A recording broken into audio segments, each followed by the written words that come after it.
Un stade plein à craquer au point de renvoyer le public venu assister à une cérémonie d'ouverture des 9e Jeux de la francophonie, laquelle cérémonie a tourné à un grandiose et éventuel historique événement. C'est l'image de la soirée du vendredi 28 juillet 2023, offerte à plus de 100 000 personnes présentes dans la calebasse du stade des Martyrs de la Pentecôte, transformé à l'occasion en un cratère bouillant d'un volcan. 17h25, le cortège présidentiel fait son entrée avec à son bord l'artisan majeur de la tenue de cet événement historique en terre quinoise, Félix-Antoine Tshisekedi Tshilombo.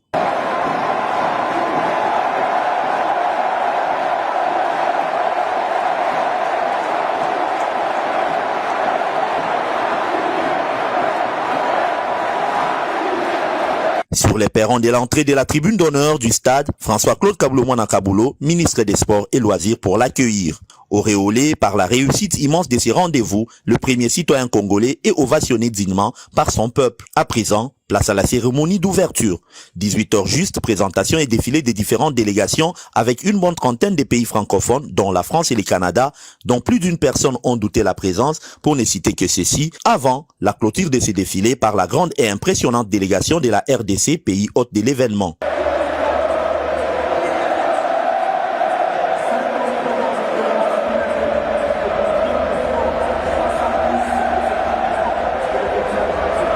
Étape suivie par des allocutions, entre autres, celle de Christophe Lutundula Apala, vice-premier ministre des Affaires étrangères pour le mot des circonstances, avant celle de Zaina Mina, coordonnatrice internationale des Jeux de la francophonie, et enfin, celle du chef de l'État Félix-Antoine Tshisekedi pour le mot d'ouverture officielle de cette 9e édition. 19h juste, les stades et ses environs basculent en une sphère semblable à la nébuleuse de la Voie lactée.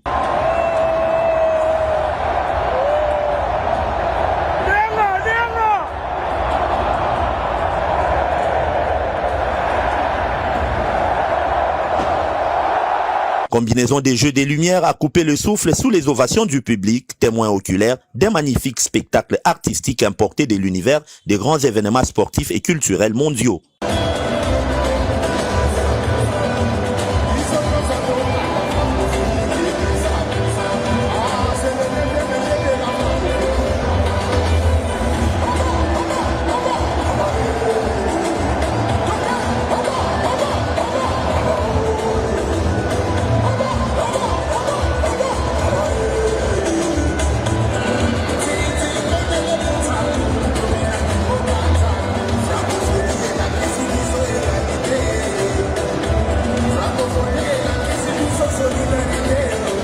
C'est dans cette galaxie haut de gamme qu'apparaît la présentation de l'immense richesse culturelle congolaise avant que ce qui devrait arriver arriva. Alors que le public est déjà suffisamment régalé par ces merveilleux spectacles lumineux de Fally Ipupa qui sort de nulle part avec des morceaux de son opus fétiche qui viendra saouler une marée humaine prête à sauter sur l'occasion.